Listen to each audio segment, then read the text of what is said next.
Az emésztés és ezáltal a tápanyagok, főleg az aminosavak hatékonyabb felszívódása érdekében az étel kellő mértékű megrágása ugyanolyan fontos, mint az, hogy a folyadékfogyasztás csak üres gyomorra történhet. Folyadékot fogyasztani étkezés előtt közvetlen, vagy utána, amíg van gyomortartalom, pláne étkezés közben szigorúan tilos. Ha már a gyomorból átlöködött a perisztaltikának köszönhetően minden, vagyis kiürült a gyomor, és a vékonybélben van az elfogyasztott étel, akkor viszont mindenképpen kell a folyadék a minél hatékonyabb felszívódás érdekében. De ebben most nem merülök bele, van a folyadékfogyasztás szabályairól több videóm is, kettőt, a 2-es és 440-es sorszámmal ellátottat be is linkelem a leírásba, ott megtaláljátok. Most térjünk vissza a rágás fiziológiájához. Ami kisebb jelentőséggel bír, hogy a rágás ideje alatt az agyunk fokozott üzemmódba helyezi a gyomor savtermelését, felkészít fel ezzel az étel fogadását, miközben a nyáltermelés adta enzimek egyfajta előemésztésbe kezdenek, besegít fel ezzel a gyomorsavnak és a nyombélbe ömlő epeváladéknak. Aminek viszont sokkal nagyobb a jelentősége, az a rágás minősége. Ha nem pépesítjük kellőképpen az ételt, a zsírok még felhasználhatóak lesznek, de azok is csak akkor, ha nem fogyasztunk folyadékot a kritikus időszakban.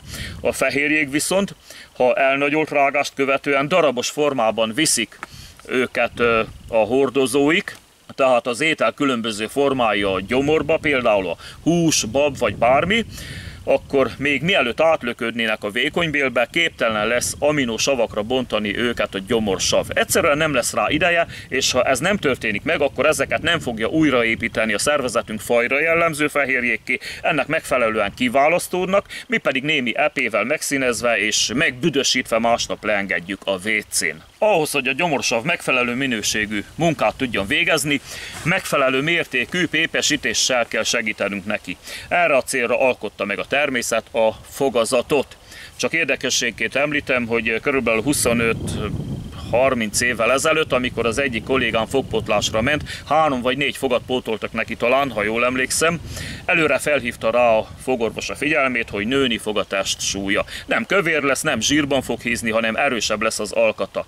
Nem fog többet enni, mint korábban, nem fogja hosszabb ideig sem rágni az ételt, mint korábban, viszont 3-4 kilóval nagyobb lesz a súlya, foganként 1 kilóval. Mégpedig azért, mert az a 3-4 fog, amit visszapótoltak a szájába, annyival jobb minőségű rágást, ezáltal pedig tápanyag emésztést fog eredményezni, ami a felszívódás alapkövetelménye. Ebben ugyanúgy beletartoznak a vitaminok és a nyomelemek, mint a fehérjék adta aminósavak vagy a zsírok. Ez így teljes mértékben helytálló elmélet, mivel nem csak kiszámítható, hanem tapasztalaton is alapuló.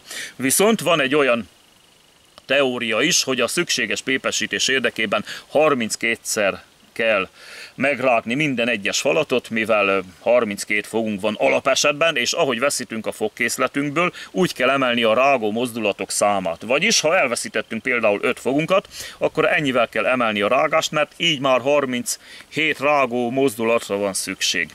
Ezt én személy szerint butaságnak tartom, és kiállok az mellett, hogy egyszerűen csak addig rágjunk, amíg nem lesz pépes az étel. Ne nyeljük le darabos formában, ennyi az egész. Ha ez megvan 15 rágással, akkor legyen úgy. Nem kell számolgatni, meg matekozni. Pépesre kell rágni, hogy működjön az emésztés, majd a belegből a felszívódás. Folyadékot pedig csak és kizárólag üres gyomorra. Arról pedig 2 videóm linkje megtalálható a leírásban, ahogy az előbb mondtam. Ilyen egyszerű. Jó egészséget!